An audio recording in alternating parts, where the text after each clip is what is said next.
हमने forces start की, ठीक है।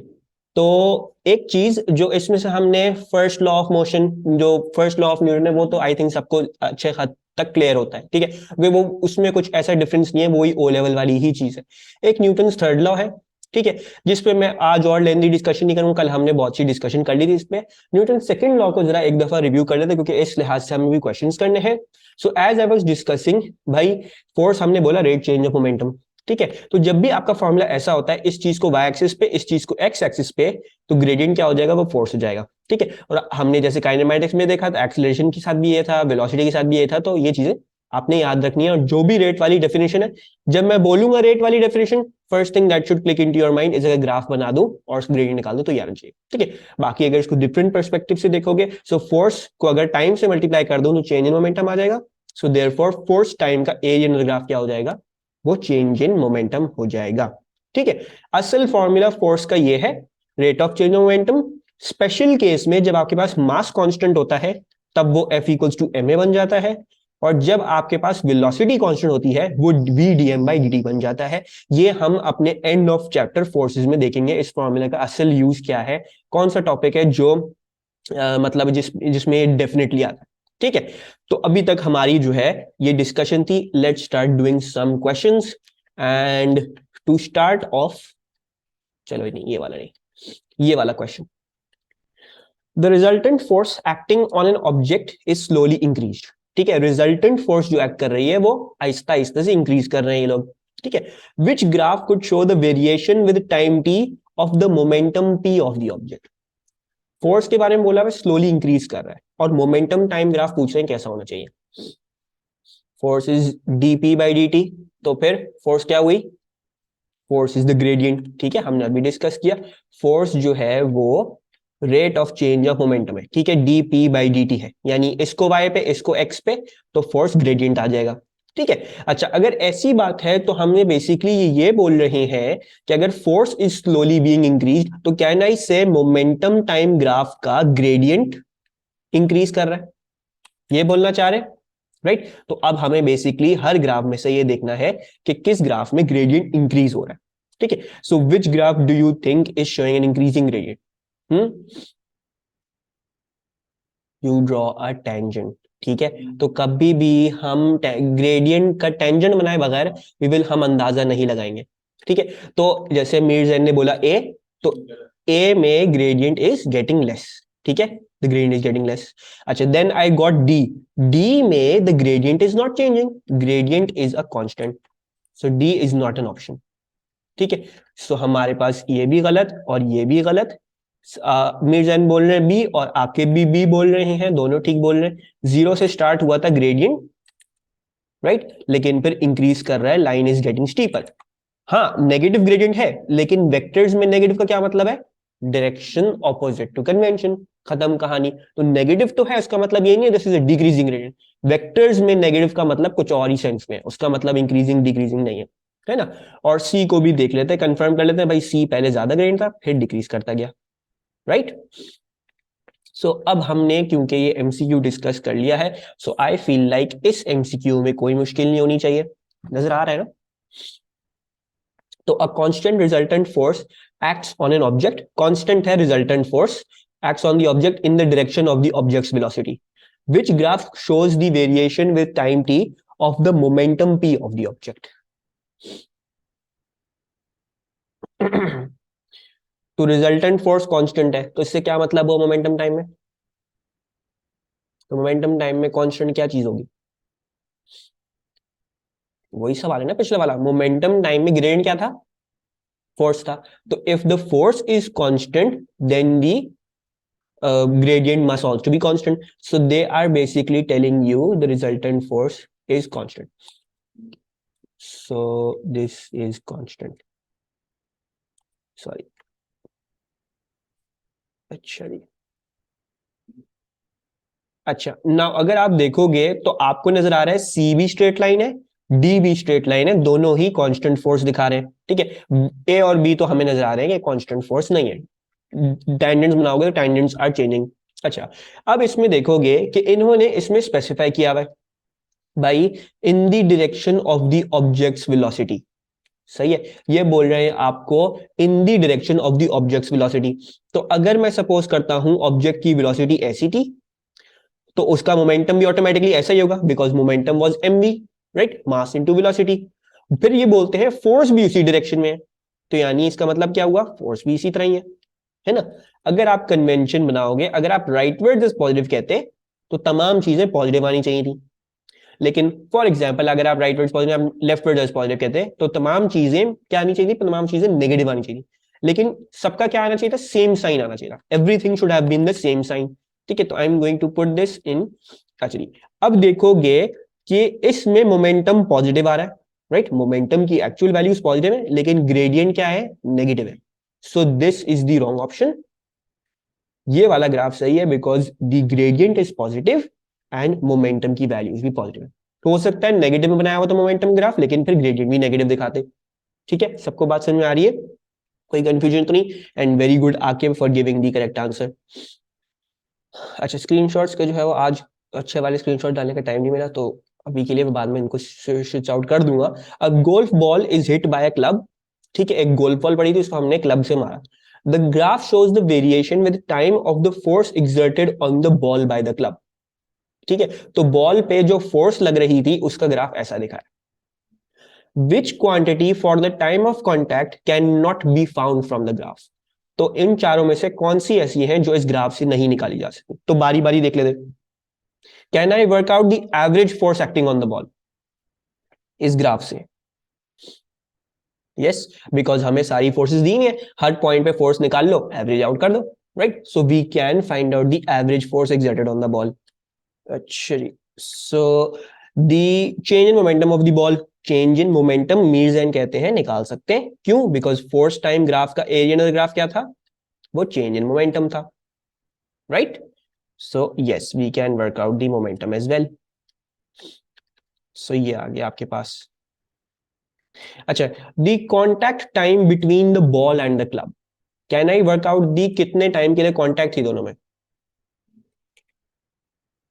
यस, बिल्कुल सही भाई, यहां से लेके यहां तक जो टाइम आ रहा है वो कॉन्टैक्ट टाइम हुआ, इजी बीजी। ठीक है, अभी भी हमने, तो इसका मतलब है क्या हुआ, ऑप्शन डी ऑटोमेटिकली हो गई होगा, right. So I can work out this is well and this is well. लेकिन इसको प्रूव करने की कोशिश, the maximum acceleration of the ball, मैं मैक्सिमम एक्सेलरेशन निकाल सकता हूं, फोर्स तो दी हुई है, तो फोर्स के थ्रू एक्सेलरेशन नहीं निकाल सकता? निकाल सकते हैं, है ना, फोर्स के थ्रू एक्सेलरेशन निकाल सकते हैं, तो why is D wrong? Force equals to mass into acceleration, तो निकाल सकते हैं, ग्राफ से नहीं निकाल सकते। अब्दुल्ला कैसे? ठीक है, ऐसे ट्रिकी सवाल आते हैं जो इंग्लिश लैंग्वेज घूम रहे होते हैं। सो बेसिकली देखो, उन्होंने बोला है can not be found from the graph, वो चाह रहे हैं आप सब कुछ ग्राफ में से लो और कोई बाहर की इंफॉर्मेशन आपके पास ना हो। तो फोर्स है, मैक्सिमम फोर्स हमारे पास है, this is the max force, but we do not have the mass of the ball to work out the maximum acceleration. This thing is missing. ठीक है, ये ग्राफ में नहीं दी हुई, इसलिए ये ऑप्शन रॉन्ग है। ये इंग्लिश लैंग्वेज के थ्रू हमने वर्कआउट किया कि ये गलत ऑप्शन है। ठीक है, वरना इसका और कोई तरीका नहीं है टू वर्क इट आउट। सही है, एनी प्रॉब्लम्स? बाकी तीन ऑप्शंस तो आप लोगों ने जो है वो सही एक्यूरेटली गेस कर लिया, तो वैसे भी आप लोग डी करके ही आते। अच्छा जी, नाउ ये वाला बेकार सवाल है, इसको छोड़ देते हैं, इसमें मजा नहीं आएगा, इसमें आएगा मजा। अच्छा, सही है, मैं एक क्वेश्चन पढ़ रहा हूँ, थोड़ी देर सोचो और फिर मुझे इसका आंसर बताना। ठीक है, देखते हैं कौन सही आंसर दे पाता है। वैसे तो मुश्किल, अभी तक मैंने कुछ पढ़ाया नहीं इसके बारे में, लेकिन खैर देखते हैं। A single horizontal force F is applied to a block X which is in contact with a separate block Y as shown. तो फोर्स F लग रही है X पे, X कॉन्टैक्ट है Y, यानी X और Y चिपके हुए साथ। अच्छा, the blocks remain in contact as they accelerate along a horizontal frictionless surface. Air resistance is negligible. X has a greater mass than Y. Which statement is correct? तो इन चारों statement में से कौन सी स्टेटमेंट सही होगी? ठीक है, तो अभी तक दो आंसर्स आए और वो सरप्राइजिंगली सही आंसर्स थे, दोनों ने सी बोला, तो सी है इसका answer. But let's try to work out कि इसकी अंडरलाइंग प्रिंसिपल क्या है। ठीक है, अच्छा, जब भी दो ऑब्जेक्ट साथ जुड़े हुए होंगे, ठीक है, जैसे एक गाड़ी एक मोटरसाइकिल खींचे, मतलब कभी करते हैं ना रस्सा लगा के, या एक रिक्शा वाला दूसरे वाले रिक्शे वाले को धक्का लगा के दे रहा होता है, तो उसमें जब दो चीजें एक साथ जुड़ गई होती है, ठीक है। Then you are going to consider this as a complete system. ये पूरा कंप्लीट सिस्टम बन गया। एक्स अलग मास नहीं है, वाई अलग मास नहीं है। ये जो फोर्स एफ है, ये जो दोनों पे लग रही है, ये एस का मतलब ये नहीं कि फोर्स एफ एक्स पे लग रही है सिर्फ, इसका मतलब ये है कि फोर्स एफ दोनों पे कंबाइंड पे लग रही है। ठीक है। अच्छा, अब हमें ये पता है कि फोर्स एफ जो है वो मास इंटू एक्सेलरेशन होगा, ऐसा ही होगा। अब फोर्स एफ लगती है मास एक्स पे और मास वाई पे, दोनों पे लगती है। Why? Because this is the combined system. So F will equals to M X plus M Y into acceleration, right. और जो भी आपके पास इधर से एक्सेलरेशन आ जाती है, force divided by M X plus M Y. ठीक है। तो पहले तो दो ऑप्शन में गलत कर रहा हूं इधर से। सबसे पहला तो इधर ये है कि the acceleration of X is equal to the force F divided by the mass of X. ठीक है। अच्छा, अब ये जो आपने एक्सेलरेशन निकाली है, ये पूरे सिस्टम की है, right. X Y combined system दोनों की है। यानी इसका मतलब ये भी हुआ कि एक्सेलरेशन एक्स पे भी एक्ट करती है, एक्सेलरेशन वाई पे भी एक्ट करती है। फोर्स एफ दोनों पे एक्ट नहीं कर रही, वो फोर्स एफ एक्ट नहीं कर रही दोनों पे। ये जो फोर्स एफ है, सॉरी मैं खुद ही पता नहीं क्या बोल रहा हूं, ये जो फोर्स एफ है ये दोनों पे एक्ट करती है। ठीक है। लेकिन जो हमने ये एक्सेलरेशन निकाली है, सेम एक्सेलरेशन वाई भी उसी के साथ चल रहा है, सेम एक्सेलरेशन एक्स भी उसी के साथ चल रहा है। ठीक है। बिकॉज दोनों जुड़े हुए हैं भाई, जब दोनों साथ साथ जुड़े हुए हैं तो दोनों साथ साथ ही मोशन कर रहे होंगे, यानी दोनों की rate of change of velocity बराबर ही आ रही होगी।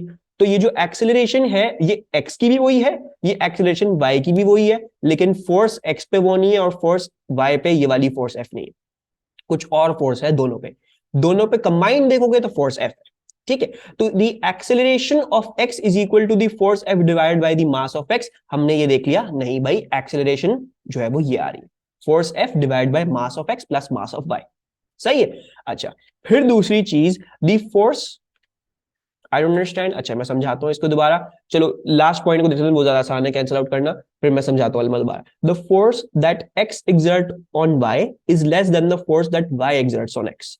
तो ये बोल रहे हैं कि जो फोर्स एक्स वाई पे लगाता है, ठीक है, वही फोर्स वो कम है उससे जो वाई एक्स पे लगाता है। तो ये तो गलत ऑप्शन हुआ। क्यों? बिकॉज न्यूटन थर्ड लॉ क्या बोलता है भाई, अगर एक्स वाई पे कोई फोर्स लगा रहा है तो वाई भी एक्स पे उतनी ही फोर्स लगा रहा होगा। तो this is wrong based on Newton third law. D is wrong. ठीक है अलमा, इसमें तो कोई प्रॉब्लम नहीं, बाकी बच्चे बताओ डी में तो कोई प्रॉब्लम नहीं, डी को कैंसिल आउट कर दिया मैंने। अब मैं ए पे वापस चलता हूं। अच्छा ना, ए क्या बोलता है, ए को समझने के लिए पहले तो ये समझो कि ये कंबाइंड सिस्टम है, मास एक्स एक है, मास वाई एक है। ये जो फोर्स एफ एक्ट कर रही है ये सिर्फ एक्स पे एक्ट नहीं कर रही है, ना ये सिर्फ वाई पे एक्ट कर रही है, ये दोनों के कंबाइंड मास पे एक्ट करती है। ठीक है अलमा, दोनों के कंबाइंड मास पे this is acting. So force equals to mass into acceleration, constant masses है तो I am taking this formula.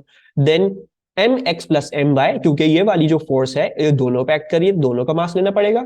और एक्सेलरेशन जब हम देखेंगे तो एक्सेलरेशन दोनों की म्यूचुअल होगी।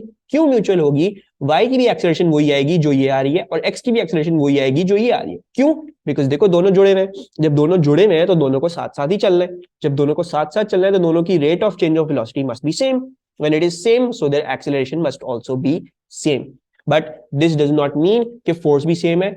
फोर्स एफ दोनों पे लग रही है, इंडिविजुअली पे नहीं लग रही, इंडिविजुअली कुछ और है, फोर्स बट रही है ये दोनों इंडिविजुअली। लेकिन एक्सेलरेशन देखोगे तो acceleration you can work out through this, और दोनों पे एक्सेलरेशन यही है।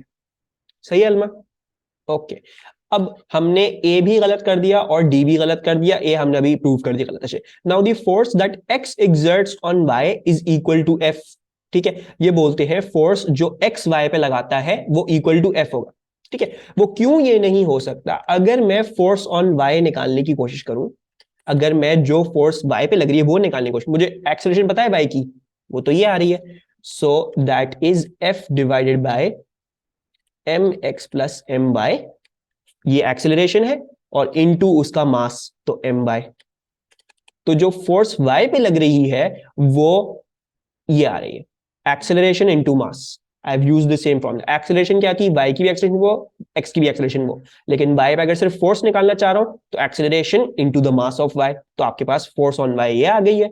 और अगर आप एक्स को भी देख लो वो भी कोई टेंशन की बात नहीं है, एक्स पे की भी एक्सेलरेशन वही थी, तो एक्सेलरेशन वही है।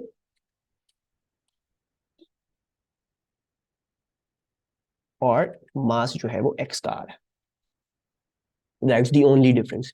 तो आपको ये नजर आ रहा होगा कि जो फोर्स है एफ, वो दोनों में बटती है, it is getting divided in both of them. ठीक है, अब देखो मास वाई छोटा मास है, मास एक्स बड़ा मास है, राइट। तो अगर मास वाई को एक एक्सेलरेशन देनी है जो एक्स के बराबर हो, right, if you can see that भाई, अगर दोनों को सेम एक्सेलरेशन देनी है मैंने, right, if I want to produce the same acceleration, तो इस फॉर्मूला को जो है वो मैं इस तरह से लिख के रख रहा हूं, एफ अपॉन एम, और इसको भी एफ अपॉन एम। ठीक है ना, एक का मास, अब देखो दोनों की हमने कांस्टेंट रखनी है, दी एक्सेलरेशन हमने कांस्टेंट रखनी है, राइट, हमने दोनों की एक्सेलरेशन वही निकालनी है।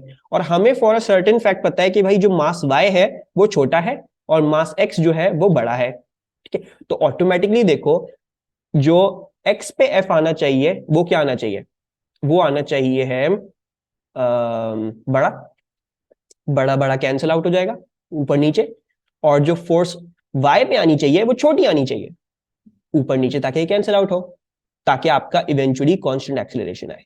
सो जस्ट रिमेंबर कि जब भी कंबाइंड सिस्टम होता है they often trick you with a single force, लेकिन ये दिमाग में रखिएगा ये सिंगल फोर्स, ये ऐसा नहीं है फोर्स एक्स पे लग रही है, ये फोर्स है पूरे कंबाइंड सिस्टम पे, पूरे कंबाइंड सिस्टम पे लगा के नेट एक्सेलरेशन निकाल लो जो दोनों की है, दोनों की नेट एक्सेलरेशन आ गई है तो फिर उनके इंडिविजुअल मासेस से मल्टीप्लाई जब करोगे तब उनकी इंडिविजुअल फोर्सेज आ जाएंगी, राइट। और बाकी मैंने इधर ये एक और चीज दिखा दी भाई, दोनों की अगर सेम एक्सेलरेशन आनी है, मासेस डिफरेंट है, दोनों पे फोर्सेस भी डिफरेंट होंगी लाजमी, ताकि सेम एक्सेलरेशन आए इन दी एंड। सही है। किसी कोई कंफ्यूजन? खैर ठीक है, तो हमने देखा the force that X exerts on Y is equal to F, ऐसा तो नहीं है, जो फोर्स वाई पे लग रही है वो ये आ रही है, right, so this is also wrong. और the force that X exerts on Y is less than F, तो देख लो एफ वाई कम होनी चाहिए, right Alma, fy should be less, so we have proof। बाकी ऑप्शंस देख ली तो वैसे भी कैंसिल आउट होगा, अगर ये प्रूव नहीं भी करवाओ तो इट्स एन ओके चीज, क्योंकि आपने बाकी तीन कैंसिल आउट कर दिए। अब नाउ कुछ एक चीज अभी पढ़ाऊंगा, ठीक है, क्योंकि we need to know that before we progress, क्योंकि क्वेश्चन वगैरह देख रहे होंगे तो उधर वो होगा, you guys would know about this, ठीक है, इसके बारे में पहले से पता होगा, लेकिन अभी क्रूडली पढ़ाऊंगा और फिर इन दी एंड जाके इसको हम पूरा प्रॉपर फाइनलाइज करेंगे प्रॉपर तरीके से। ठीक है, इक्विलिब्रियम की दो कंडीशंस हैं, ठीक है, उसमें से फॉर आर अभी के लिए हमें, क्योंकि अब आगे डिस्कशन करनी है, तो उसमें से आई एम डिस्कसिंग पहली कंडीशन। ठीक है, अच्छा दूसरी बात ये कि does anyone know what is equilibrium, equilibrium कैसे डिफाइन करते हैं? न्यूटन्स फर्स्ट लॉ कहता है कि भाई an object will continue its state of rest और uniform motion until it is acted upon by an external force, right? तो वो ये कहता है जबकि सारी फोर्सेस बैलेंस्ड होती हैं तो रेस्ट में हो गए या तो यूनिफॉर्म मोशन में हो गए।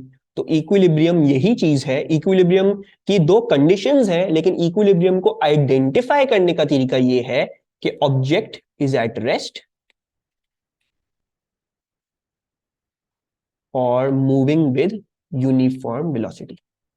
यूनिफॉर्म का मतलब yes, with uniform slash constant. तो throughout the course, throughout बहुत सारे सवालों में जब उनको ये आपको बताना होगा कि कोई भी चीज इक्विलिब्रियम में है तो वो आपको इन दोनों में से कोई एक चीज बता देंगे।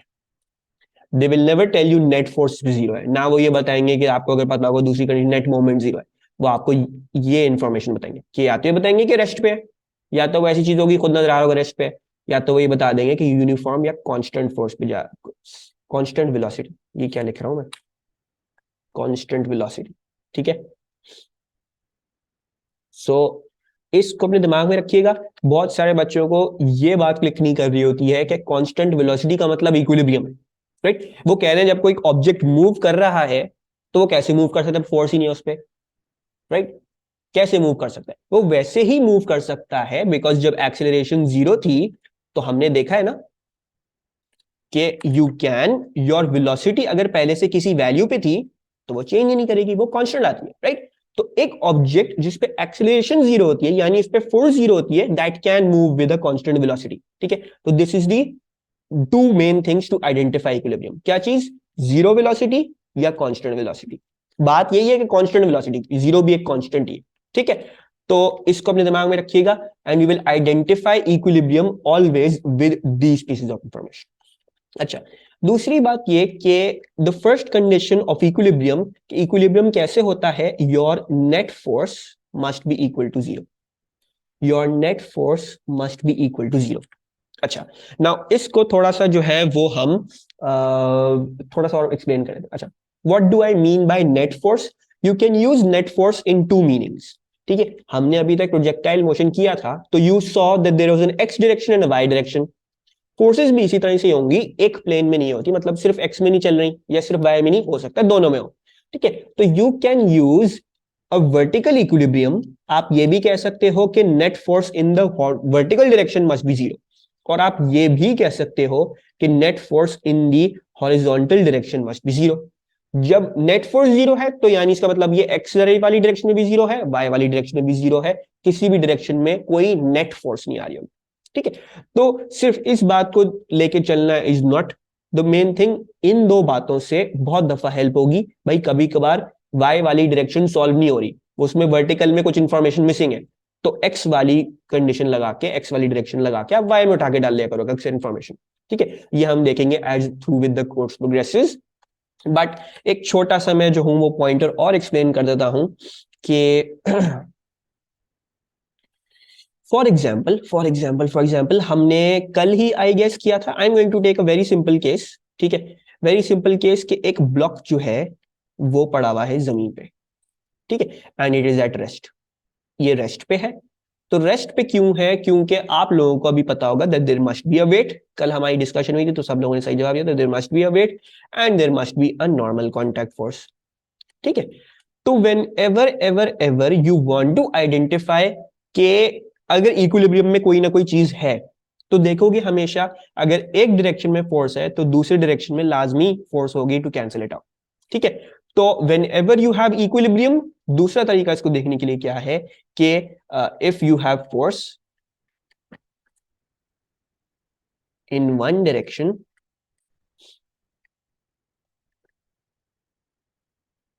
then there must be a force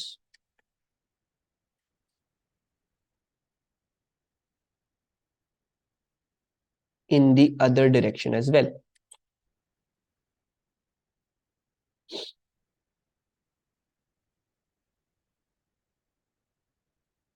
ठीक है, और कभी कभार ये फोर्सेस हो सकता है कि पूरे तरीके से वाजे ना हो सकता है कि ये इतनी क्लियर ना हो सकता है आपको जो है वो एक फोर्स ऐसी दी हुई है जो हम इस पे खुद लगा रहे हैं, which is acting like this. ठीक है, तो अब आप इसमें देखोगे कि अब आपके पास ये सारी फोर्सेस हैं और मैं आपको बता रहा हूं कि आपकी फ्रिक्शन जो है वो ऐसे एक्ट कर रही है। ठीक है, सो मे बी हमेशा ये चीज लेने से फ्रिक्शन है, देख रहे हो, तो फ्रिक्शन को अपोज करने में कोई चीज नहीं है, लेकिन वो चीज जो नजर आएगी वो हो सकता है फोर्सेस को रिजॉल्व करने से आए। तो जब भी हम एक्स एंड वाई प्लेन में बात कर रहे हैं तो कोशिश क्या होगी हमारी? हमारी कोशिश अक्सर ये होगी कि फोर्सेस को एक्स एंड वाई डायरेक्शंस में रिजॉल्व कर दें। ठीक है, so let's resolve this force F in the vertical direction. तो हमने इसको जब रिजॉल्व किया ऐसे, तो इसका एक वर्टिकल कंपोनेंट ऐसे आ गया और इसका एक हॉरिजॉन्टल कंपोनेंट ऐसे आ गया। सो एक एफ एक्स, एक F Y, and then you know, अब देखो W नीचे की तरफ, R और एफ वाई ऊपर की तरफ, तो if this is in equilibrium तो W must be equal to F Y plus R. Downward force must be equal to the upward forces. और देखोगे, अब देखो फ्रिक्शन को पहले अपोज करने वाली कोई फोर्स नहीं थी, वो रेजोल्यूशन से हमें पता चल गई एग्जैक्टली कि कौन सी फोर्स थी क्या। So sometimes it might not be completely apparent, वो चीज आपको रेजोल्यूशन से निकालनी पड़े। तो कोई भी टेढ़ी मेढ़ी फोर्स हो जो एक्स या वाई में नहीं है, आप उसको रिजॉल्व करके अपना आंसर निकाल लोगे। ठीक है, यहां तक बात क्लियर? ये through out with the questions, with the चीजें जब हम देख रहे तो मैं अभी मैंने सिर्फ एक्सप्लेन किया क्योंकि कुछ क्वेश्चंस करोगे तो इसके लिए चाहिए इन्फॉर्मेशन। ठीक है, ताकि हमारी ऐसी नहीं हो इनकम्प्लीट चीज हो। सो मुझे बताओ ऑनलाइन भी एनी प्रॉब्लम? बाकी विद द क्वेश्चंस भी ये सब चीजें क्लियर होती जाएंगी।